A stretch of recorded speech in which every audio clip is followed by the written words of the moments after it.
De retour aujourd'hui pour une nouvelle vidéo, un nouvel épisode test de matos trouvé en vide-grenier. Si vous vous souvenez de mon vide-grenier live de dimanche dernier, j'avais pu trouver, encore une fois, une Nintendo GameCube, mais pas en boîte cette fois-ci, en loose. Et vraiment en loose, car j'ai juste acheté le bloc, sans câble, sans manette, pour la modique somme de 2 €. C'était vraiment un super prix et étant donné que je ne savais pas si cette console marchait ou pas, j'allais vraiment pas prendre de risque. Mais pour cette vidéo, pour changer, je vais également tester, ça appartenait à la même personne, des jeux GameCube. J'avais déjà acheté les jeux GameCube en premier lieu, 1 € pièce au lieu de 2 € parce qu'ils étaient explosés. Et par la suite, je suis repassé dans le même stand et j'ai vu qu'elle avait déballé la GameCube, mais sans les câbles. Là, par contre, j'ai remarqué qu'il y avait le bouton power allumé.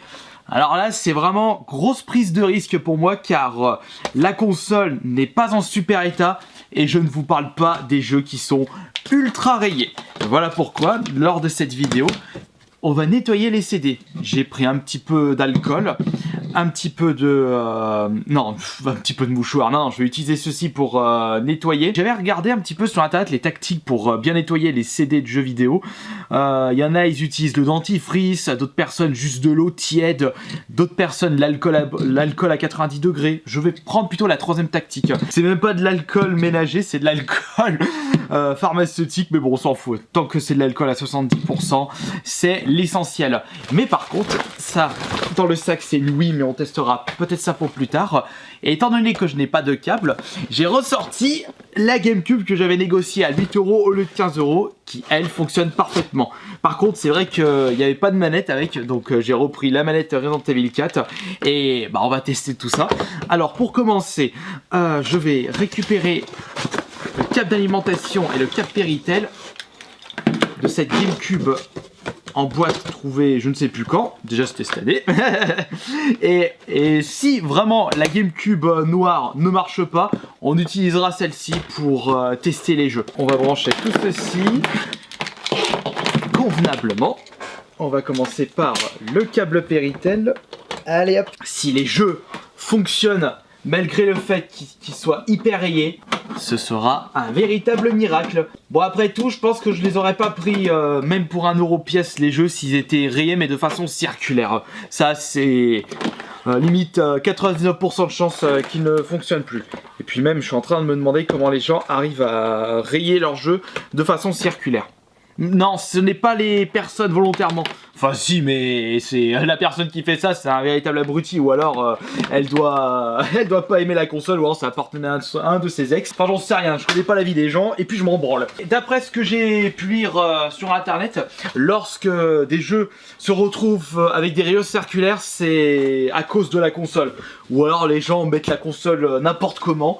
Et sincèrement, je sais pas comment ils se démerdent les gens. Faut vraiment pas avoir de cœur pour ne pas s'occuper correctement des jeux vidéo, des consoles. C'est quand même de véritables petits bijoux. D'ailleurs, de mon côté, j'ai toujours pris extrêmement soin de tous les jeux que je possède dans ma collection. Alors, pour commencer, on va tester la console sans jeu. On allume la télé. Ce bruit. J'ai de la chance, j'avais oublié de regarder ce détail. Il y avait un jeu dedans, on va le tester. Ah, il est rayé lui aussi. Hein? La console fonctionne, on dirait. Je branche la manette. Alors, voilà, par contre, j'ai pas de carte mémoire. C'est pas grave. Configurer le système maintenant. Non, on fera ça plus tard. Ouh, ça doit faire un moment qu'elle a pu être allumée, cette bonne vieille GameCube. Nous allons commencer par nettoyer ce premier jeu. Mon petit Spider-Man 2. Est-ce que tu marches? C'est bon. Il passe. La console a bien lu le Spider-Man 2. Ouh, j'aime pas trop ce bruit. Est-ce qu'il fait le même bruit avec un autre jeu? On va continuer avec le Star Wars Rogue Leader qui lui, il a encore plus explosé que le Spider-Man 2. Mais je crois que le pire c'est le Pokémon XD. Oh mais c'est pas possible. Ils ont mis le jeu sous un meuble. Allez, c'est parti pour le deuxième jeu. De toute façon, dans le pire des cas, ça me fera toujours des boîtes supplémentaires. Encore un bruit qui m'a l'air d'être suspect, mais le jeu passe aussi. On va changer de jeu maintenant. Pour l'instant, j'ai de la chance. Après, je peux avoir une possibilité que le jeu fonctionne dans le menu de la GameCube et il ne fonctionne plus genre au début, milieu du jeu ou alors avant la scène finale du jeu. Oh les poules. L'incroyable Hulk, destruction ultime. Oh là là, mais regardez-moi l'état de la jaquette, c'est immonde. Vous savez quoi, j'aurais bien envie de tester le Pokémon XD en même temps car c'est un jeu auquel je n'ai... Encore ce bruit. Oh, oula. Ouais, il a fait un... Attention, un tout petit peu, pas trop quand même. Non, c'est bon, y a pas trop. Ah, ça coule, ça me crame. Non, ouais, je plaisante, oh, ouais, je peux bien rigoler. Aïe, non, je m'étais blessé tout à l'heure. Allez, on reteste.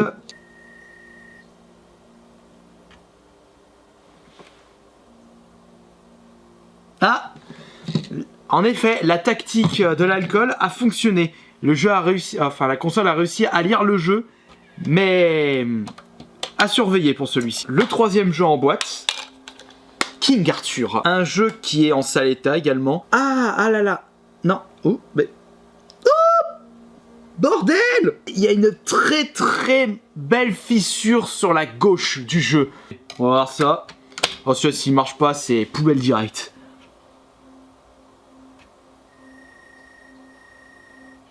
Ah bah non, c'était sûr. Il fonctionne pas. Bon bah, lui c'est poubelle directe. J'ai mieux fait de faire une petite négociation, car un jeu ne fonctionnait pas. Maintenant, on va tester le jeu qui est dans un état catastrophique. Et c'est le Pokémon XD. Au moins, celui-ci n'a pas de fissure. C'est vraiment le jeu le plus intéressant du lot. Et ce serait dommage qu'il ne fonctionne pas. On te nettoie et on te teste. Ah. Nickel! Il a réussi à lire le Pokémon XD. Par contre, la boîte est vraiment dans un état catastrophique. Je vais switcher de boîte. Et tout ça à la poubelle. Ce jeu est compatible avec le mode 60 Hz. Je sais pas s'il passe le 60 Hz sur cette télé. Mais non, mais c'est du 50 Hz cette télé. Elle est trop vieille. Oh non! La lecture du disque a échoué. Ah, allez, on recommence. Avec l'alcool maintenant.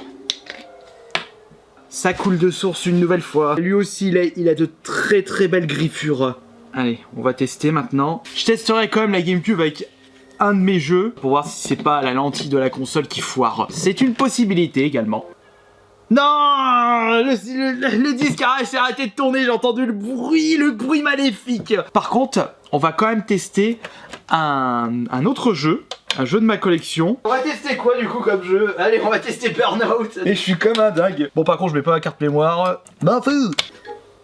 Ah, Criterion, la belle époque où vous faisiez des excellents jeux. Pourquoi vous n'avez pas fait le F-Zero sur Wii U? Pour ceux qui ne le savaient pas, normalement Nintendo avait prévu de s'associer avec Criterion pour faire un F-Zero. Enfin, il y avait un énorme projet, mais ils n'ont pas pu le faire à cause de mauvaises ventes de Need for Speed Most Wanted sur la Wii U. Allez hop, la première épreuve. Patientez, non, temps de chargement. Bon, encore, ils sont pas trop longs par rapport à certains jeux sur la PS2. Allez, go!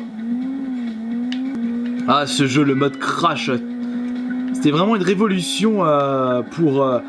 Bon, c'est fini. Moi, c'est fini. Ouais, mais le problème, c'est que là, c'est le mode leçon, ça m'intéresse pas, moi, personnellement. La console n'a pas eu de difficulté à lire un jeu qui n'est pas rayé. Si vous écoutez le bruit, il a fait pip, alors que le bruit des autres CD que j'ai testé, ça faisait bip. Comme si elle avait un peu de mal à encaisser le bazar. Allez, on va mettre le Star Wars Rogue Leader. Il est trop bien ce jeu, je vous l'ai présenté en plus. Non, c'est pas un bruit relaxant. Pas bon pour un ASMR. Aucune carte mémoire, oui, je sais. Ah, et aussi ce studio qui a fermé ses portes à cause du rachat de Disney. Je nettoie la console en même temps. Le dessus surtout. Bon bah en tout cas on peut dire que ça marche. Il y a bien longtemps dans une galaxie lointaine, très lointaine. Oui on sait. Ah TG, allez hop, c'est pas grave. Vous connaissez le jeu, je vous l'avais déjà présenté. Maintenant ce qu'il faut savoir, c'est que au final, on a une GameCube qui fonctionne parfaitement. Et on a des jeux, c'est 50-50. Il y a des jeux qui sont détruits, qui ne marchent pas. Et d'autres jeux qui ont l'air de bien fonctionner, comme ce Star Wars Rogue Leader. Mais c'est vraiment dommage. Mais maintenant, Je vous ai prouvé une nouvelle fois qu'il faut toujours négocier en vide-grenier car impossible pour vous de tester les jeux et les consoles. J'ai pu faire quelques économies pour limiter la casse pour les jeux qui sont ultra rayés et pour la console, bah c'est bon, 2 euros, même si elle marchait pas, c'était pas grave. J'allais pas demander 1 euro à la place de 2 euros. Peut-être pas abuser quand même dans la vie. Même si vous trouvez une console en loose totale, pas de boîte, pas de câble, pas de manette, vous pouvez toujours trouver une console avec des câbles, mais qui ne fonctionne pas. Et du coup, vous faites un mélange. J'espère que cette petite... Oh putain, mais j'ai le hockey, ça me saoule. J'espère que cette vidéo vous aura plu. On se retrouve demain pour une prochaine vidéo. Salut!